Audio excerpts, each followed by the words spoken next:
আপনি কি জানেন যে ব্যাটসম্যানের ডান হাতি না বাম হাতি সেটার ওপর ডিপেন্ড করে স্পন্সরের লোগো জার্সির হাতের অংশ অ্যাড করা হয়।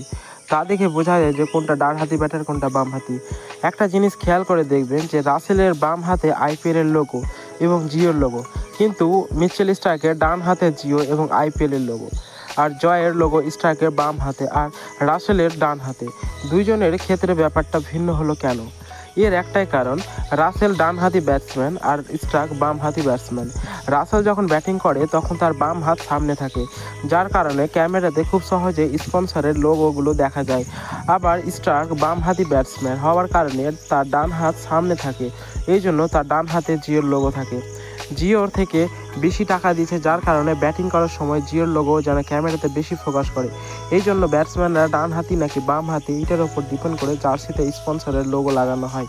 এটা হলো একটা মার্কেটিং স্ট্র্যাটেজি, আর তার উপরে ডিপেন্ড করে যে যার যত বড় লোগো হবে সেটার জন্য তো আরও বেশি টাকা দিতে হবে প্লেয়ারদের।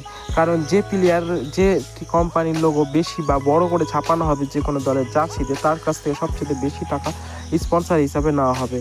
তো বন্ধুরা, তোমরা কি এই বিষয়টা জানতে? না জানলে কমেন্টে অবশ্যই জানাও, আর এইরকম ভিডিও পেতে আমাদের চ্যানেলটিকে সাবস্ক্রাইব করে রাখো।